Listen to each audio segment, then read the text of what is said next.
आप सभी लोगों का हार्दिक स्वागत है चैनल एमएलटी न्यूज़ में। एक पैथोलॉजी लैब से संबंधित कुछ इन्फॉर्मेशन सूचनाएं जो कि समाचार पत्रों में भी प्रकाशित हो रही हैं और जो है पैथोलॉजी लैब जो कि डीएमएलटी और बीएससी एमएलटी के जो पास आउट स्टूडेंट्स हैं या जो लोग कर चुके हैं उनके द्वारा रन किया जाता है। तो उस संबंध में जो है एक महत्वपूर्ण सूचना, और साथ में ये भी आप सभी से आग्रह है कि प्लीज़ इसको ध्यान से सुनिएगा, स्पेशली वो लोग जो कि पैथोलॉजी लैब का संचालन किसी भी राज्य में कर रहे होंगे। हालांकि जितने भी लोग इसको सुन पा रहे होंगे वो अलग अलग राज्यों के से संबंधित होंगे, अलग अलग राज्यों में काम करें, या वो लोग भी होंगे जो कि लैब संचालन करना चाह रहे होंगे या ओपन करना चाह रहे हैं, उनके लिए महत्वपूर्ण सूचना है, ये ज़रूरी है।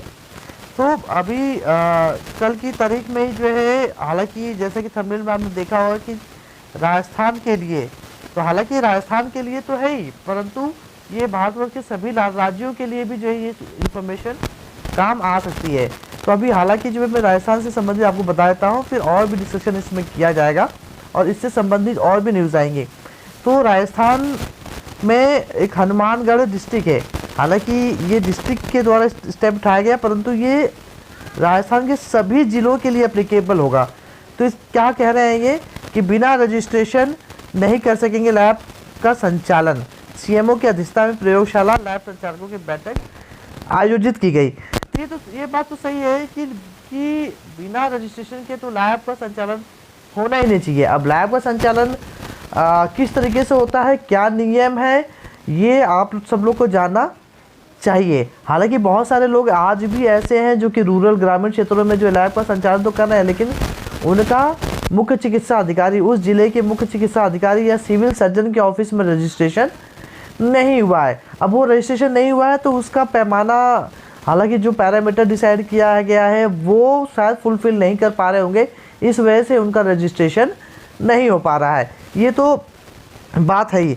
अब आप इसमें जो है सबसे महत्वपूर्ण क्या है, सबसे महत्वपूर्ण ये है कि जो देखिए यहाँ के लिए लिखा हुआ है कि 2014 से पूर्व डीएमएलटी की डिग्री लिए हुए हैं जो कि Rajasthan medical council, paramedical council में अच्छा, दो बातें यहाँ पर। अब लैब का रजिस्ट्रेशन और एक डीएमएलटी या बीएमएलटी बीएससी एमएलटी के कैंडिडेट का रजिस्ट्रेशन में दोनों में अंतर है। तो लैब का रजिस्ट्रेशन क्लिनिकल एस्टेब्लिशमेंट एक्ट 2 के अंतर्गत आता है। क्लिनिकल जिसको जो है वो CEA कहते हैं, अर्थात क्लिनिकल एस्टेब्लिशमेंट एक्ट कहते हैं, जो कि लैब का रजिस्ट्रेशन के लिए ज़रूरी है। दूसरा जो है जो डीएमएलटी या बीएमएलटी किए हुए लोग हैं, बीएससी एमएलटी, उनका रजिस्ट्रेशन हालांकि राजस्थान के हिसाब से राजस्थान पैरामेडिकल काउंसिल में होना चाहिए, परंतु 2000 से पूर्व जो जिन्होंने डिप्लोमा किया हुआ उनका रजिस्ट्रेशन नहीं है। तो बेसिकली जो क्राइटेरिया क्या कहता है, आप ध्यान से सुनिएगा, क्राइटेरिया ये कहता है लैब का रजिस्ट्रेशन के लिए कि आप उस राज्य की पैरामेडिकल काउंसिल में रजिस्ट्रेशन, अगर आपके पास डिप्लोमा है या डिग्री है तो उस राज्य की पैरामेडिकल काउंसिल में आप रजिस्टर्ड हों, नंबर 1। नंबर 2, आपके पास पॉल्यूशन कंट्रोल बोर्ड का सर्टिफिकेट होना चाहिए। नंबर 3, बायोमेडिकल वेस्ट का सर्टिफिकेट होना चाहिए। नंबर 4, जो नियम कहता है उस नियम के अंतर्गत जो है एमडी पैथोलॉजिस्ट होना अनिवार्य है। तो ये क्राइटेरिया है।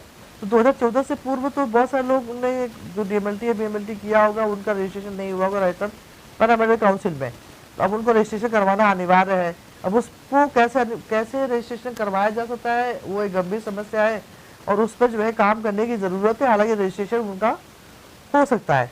दूसरी बात जो कही जा रही है कि जो नियम है, जो भारत सरकार द्वारा जारी अधिसूचना 2018 में न्यूनतम मानक निर्धारित किए गए हैं, तो ये जो है जो 2018 का जो राजपत्र है, ये जो है इसका जो क्राइटेरिया है, इस क्राइटेरिया को आपको समझना चाहिए। अब जिसको नहीं मालूम है 2018 का राजपत्र क्या कहता है क्या है उसके अंदर नियम, तो आप जो है कमेंट बॉक्स में कमेंट कीजिएगा, इस पर भी जो हम एक वीडियो बनाएंगे।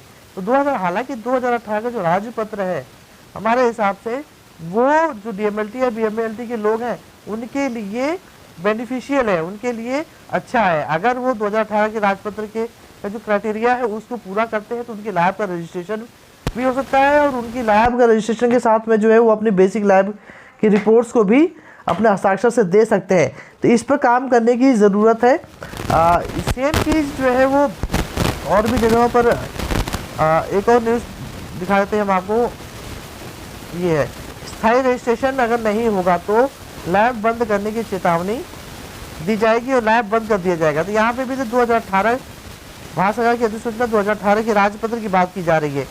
देखिए, हालांकि 2018 का राजपत्र जो है वो कहीं ना कहीं लैब संचालकों के लिए, जो DMLT, BMLT, BSc-MLT, MSc-MLT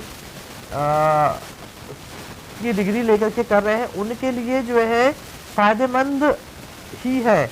तो इसके लिए जो है आपको सबसे पहले क्या करना होगा, सबसे पहले ये भारत सरकार का जो 2018 का राजपत्र है उसके बारे में आपको जानकारी होनी चाहिए कि उसमें क्या क्राइटेरिया दिया गया। नंबर 1, उस क्राइटेरिया को आप फुलफिल करें। तो मैं रिपीट करता हूँ कि सबसे पहले आप ये 4 चीज़ें जरूर कर लें। एक तो आपका रजिस्ट्रेशन उस राज्य की काउंसिल में, पैरामेडिकल काउंसिल में होना चाहिए। अगर हम राजस्थान की बात कर रहे हैं तो राजस्थान की पैरामेडिकल काउंसिल में होना चाहिए।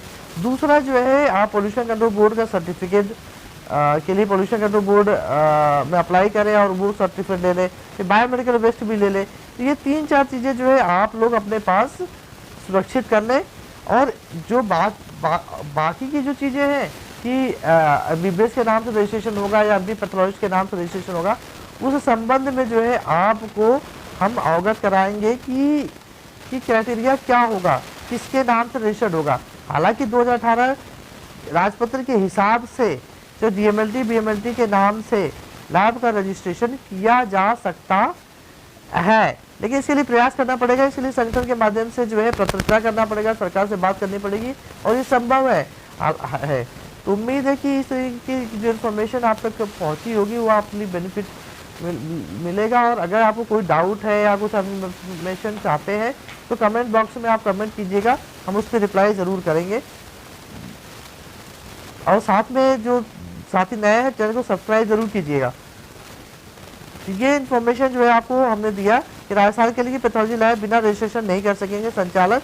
तो अपना रजिस्ट्रेशन करवाने के लिए आप प्रयास कीजिए और 2018 के राजपत्र के हिसाब से ज़रूर प्रयास कीजिए, क्योंकि ये आपके लिए फ़ायदेमंद है। आपकी लैब का रजिस्ट्रेशन जो है आराम से 2018 के गैजेट के हिसाब से हो सकता है। और अगर इसके संबंध में जानकारी चाहिए तो आप कमेंट बॉक्स में कमेंट कीजिए। बहुत बहुत धन्यवाद।